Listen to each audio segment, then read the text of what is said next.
Patricia's here this morning. At 7:30, she sent me a text message telling me about Barbara, and I'm thinking, oh no. I'm thinking, if I was in that position, I would have canceled church. So I don't know, she managed to pull it together, and I'm so happy that she'll give us our message today entitled, What's Up, Doc? Perfect.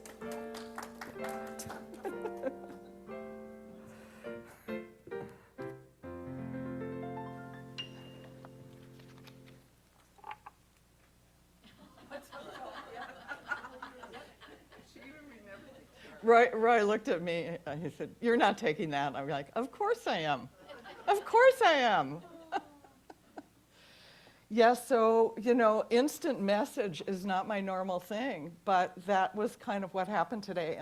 And I immediately I thought, okay, so I got this designation, I'm Reverend Doctor. So let's see, what's up, Doc? It may be different than what's up, Rev. But we'll see how it all unfolds, because I thought it was kind of an interesting topic. And it sort of unfolded for me in an interesting way. So you guys know this. I mean, I think everyone here knows who Bugs Bunny is, right? We know who Bugs Bunny is. But, one of the very first cartoons of Bugs was his friend Elmer Fudd. And, Elmer Fudd was... We can kind of remember him. He was walking around with his gun, and what was he doing? He's like, be very, very quiet. I'm hunting rabbits, right?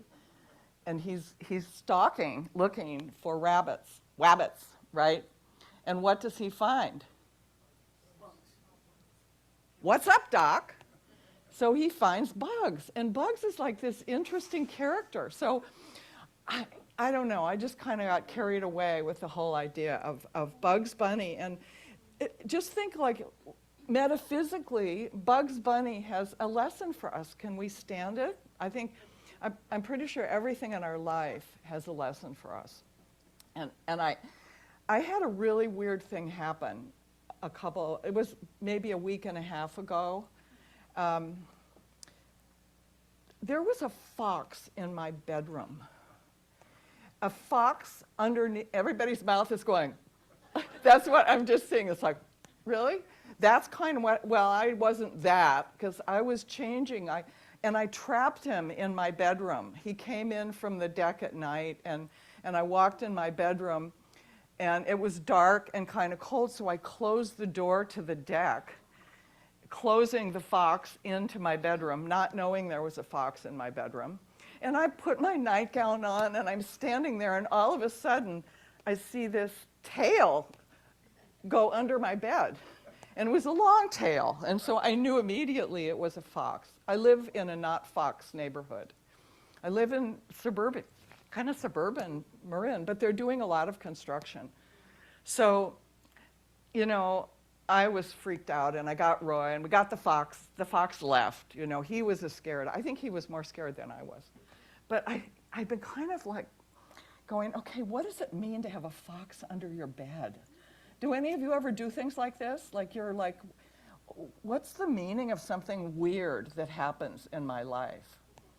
And so I looked up what it means. Well, foxes are kind of cunning. We hear like sly like a fox. They're kind of a trickster. And so what does it mean to have sort of trickster energy under your bed? It's like if something is hiding, is there something hiding that's kind of smart and tricky and has some energy to give you, some maybe intuition energy? Well, the interesting thing is the image of a rabbit is kind of the same as a fox. And when you think about Bugs, he was like a trickster. He was a tricky little guy. But there was something about Bugs Bunny that I think we can kind of learn from in terms of how he showed up to being hunted. And, I think at some level, a lot of us can feel like we're being stalked in our life by various things. At least we're carrying it in our consciousness. But Bugs was able to be present. He's like, so what's up? He wasn't afraid, he wasn't hiding, he was just, okay, so what's happening? And I thought, isn't that an interesting way for us to bring attention to what's going on around us? for us to be willing to say, okay, what's up? And what we're talking about is what's up in our consciousness. We're not talking about what's out there. We're talking about what are we holding in mind? What are the thoughts in mind that we're holding moment to moment? And this is kind of the energy that our trickster friend Bugs did, because he wasn't acting like somebody who was being hunted. And how can we use this message in our own life to really be more present, bring more awareness to any particular situation that may feel a little bit threatening to us? I was taking a class this weekend, which I was supposed to be taking right now, but I'm not taking it because I'm here with you. And one of the interesting techniques that one of the women in the class showed us was a way for us to calm our emotional energy and to become kind of more mindful, more logical, more focused in that left part of our brain.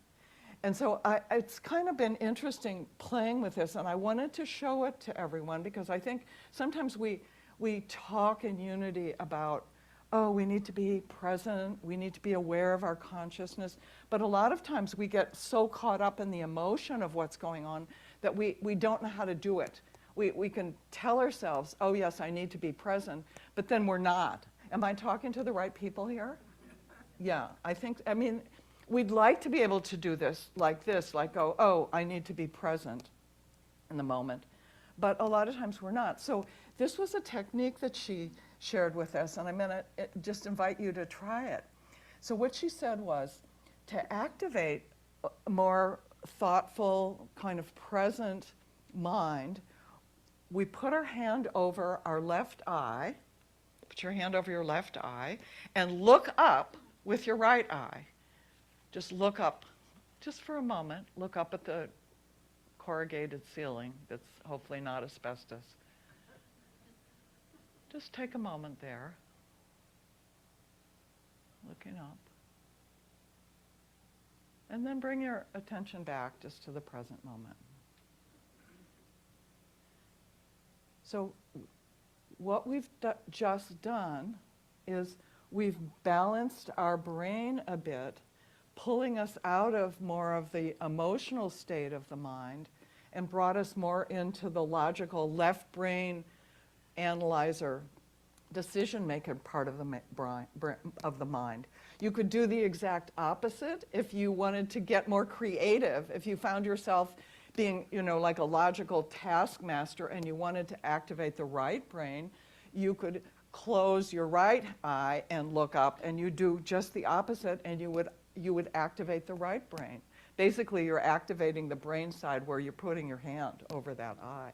But I thought, such an interesting thing for us to have not only awareness to about what's up, Doc, for us, where are we in consciousness, no matter what's going on in the outer, to be aware that we want to be in higher consciousness. We want to be in the awareness of the presence and power of the divine nature of who we are in every moment. We know that from our principles, don't we? The first principle, there's only one presence and one power active in my life. And that power dwells within me. But so often in our life we find ourselves like getting lost in what's going on in the outer instead of really claiming and owning that divine presence that's in each one of us. So not only is this what's up, Doc, an idea to look at what's up in the world and how am I being aware of what's up in me, but I thought the idea of a carrot. What is it that we're holding on to? Are we chasing something? The old thing about chasing the carrot, as opposed to knowing that there's something inside of us that we're claiming about the truth of who we are. And that could be for us, it could be a particular affirmation that we have. It could be something that we're claiming about the truth of our life in the moment. I'm feeling peace, like I love the song In the Silence. How do we claim that place of inner silence for ourselves? In a sense, it's what am I holding onto? That's one of the ways we really, really can ground ourselves into the presence and the power of the divine. So when what's up seems to be chaotic in the world, which for many of us that's what we're finding and seeing right now, we literally are being called into a deeper place of peaceful presence in every area of our lives. And how we have to do that, it's not, I don't believe that it's an easy thing for us. I don't believe that we have this capacity, but part of what people say is, the challenges we have in our life are there for a lesson. How many times have you heard that? How many times have people told you, it's a challenge and there's divine order in there and there's a lesson for you to learn. And maybe 10 years later you got the lesson. But while you're in it, it just feels hard. It just feels challenging. It feels like, it feels like Elmer Fudd is chasing you with his gun.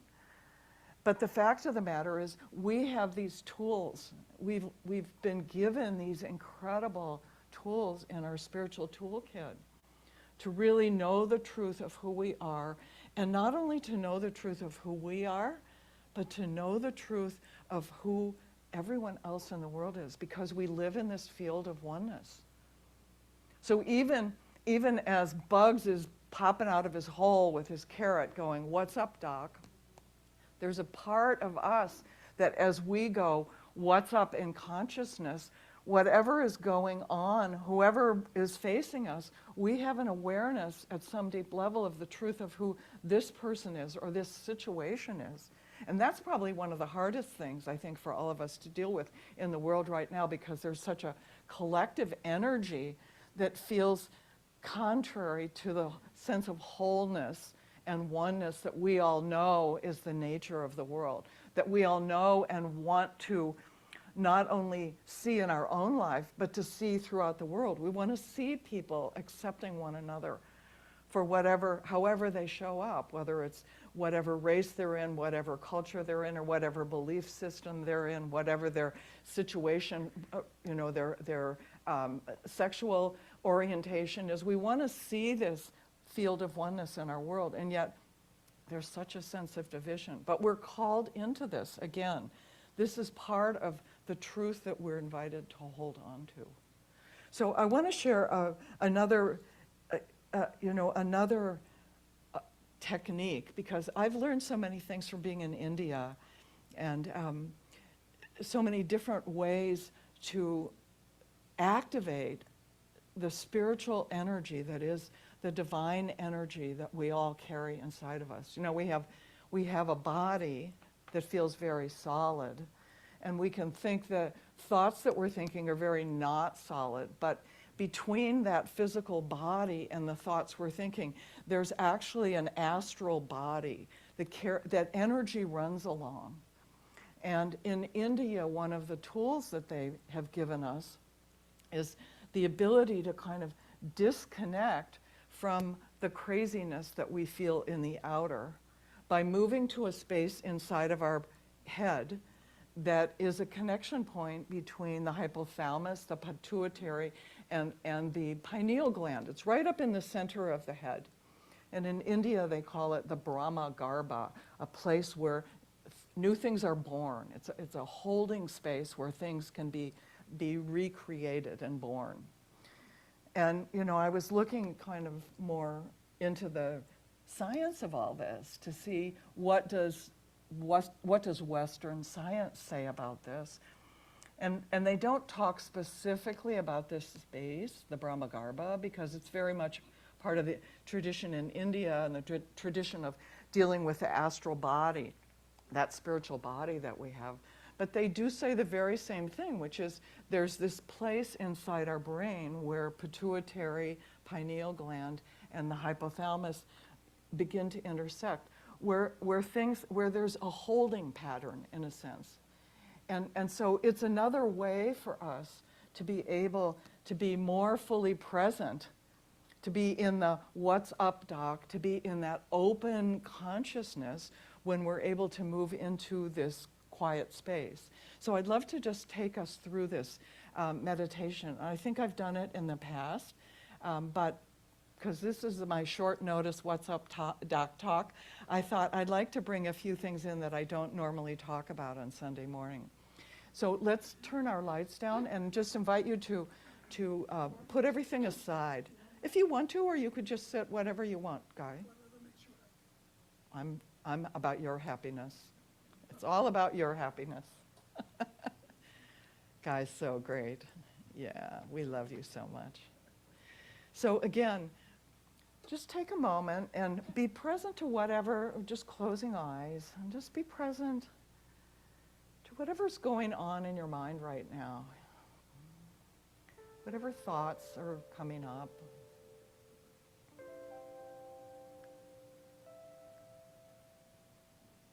And as you notice what you're feeling, notice what's the energy of your feeling nature right now? What kind of emotion is there?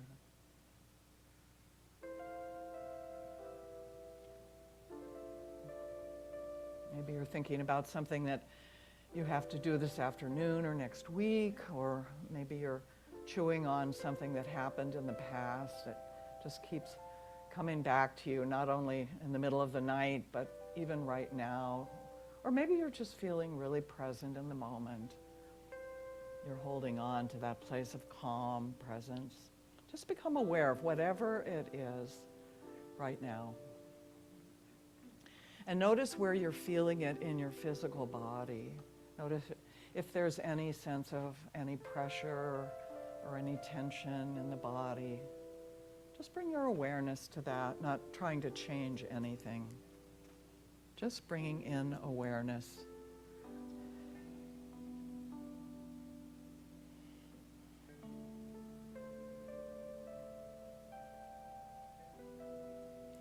And now as you're bringing into your awareness not only of what's going on in your physical body, but that emotional state, if you could give it a name, just one word of whatever it is, becoming aware of that right now. No judgment. And look at the direction of your thinking. Are you bringing forward something from the past that's living right now as an emotion in the present for you? Or have you created some chaotic future, imagining or worrying or having anxiety about something that hasn't happened yet? Just become aware as you're thinking, focused on the past or the future, or is it right here in the present moment? Not changing it or judging, just awareness.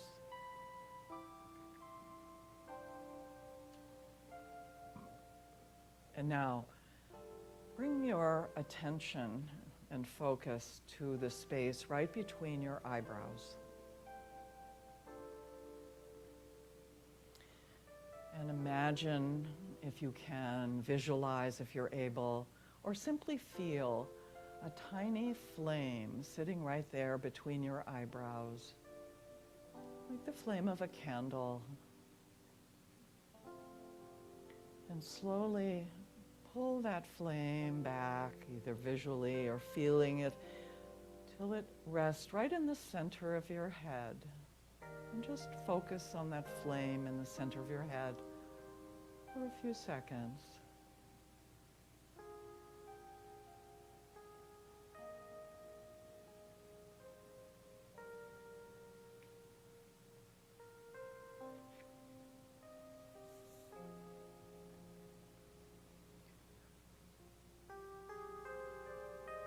And gently bring your awareness now back into your heart.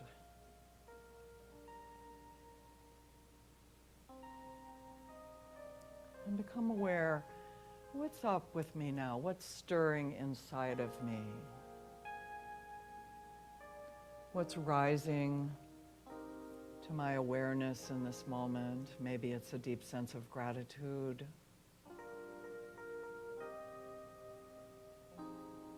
Maybe there's a sense of quiet, a sense of hopefulness, a deep sense of faith in your community, in yourself, in your family.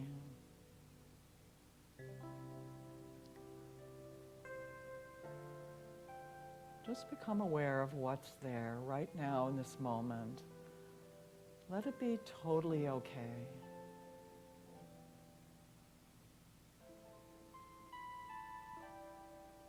It's there to be seen, it's there to be loved, it's there to be lifted up into the light.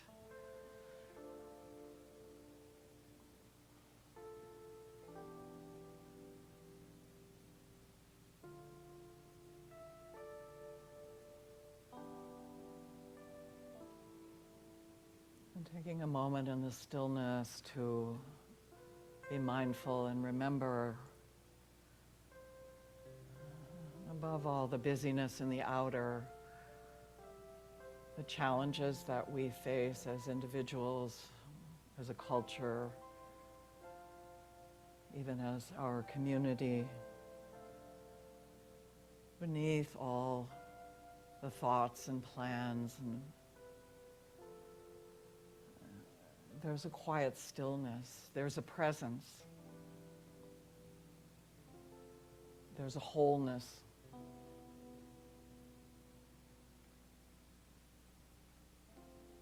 And that wholeness and holiness is who you are, moment to moment, connected to all life through the power of love.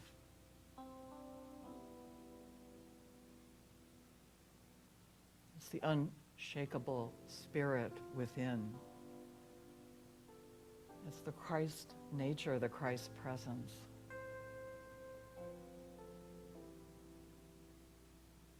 So take a moment and hold on to that.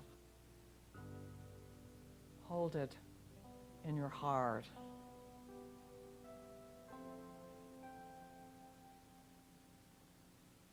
Let that be like a divine carrot for you, this indwelling presence as a guide,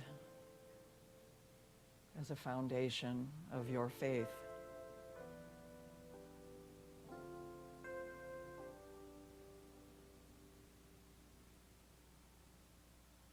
And again, anchoring it right into your heart, the heart of who you are as a divine being, having this human experience, this go-round. Offer up your gratitude for the blessings.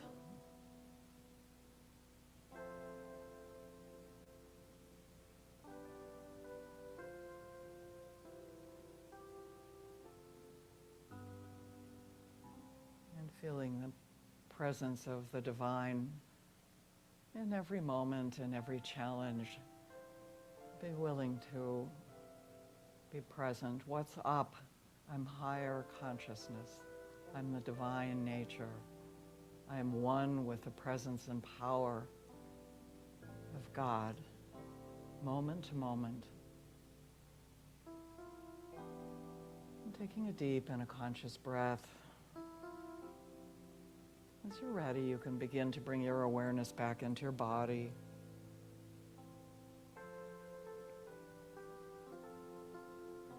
And just know this week, if things come up, take time to pause.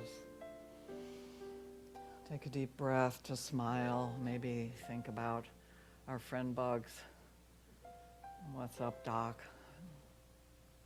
Feel the gift and the power of holding the high watch as you walk through every situation of your life with a sense of humor and grace. Because really what's up, it's love. Love is up all the time. And gently as you're ready, you can bring your awareness back and open your eyes as it feels right for you. Come back.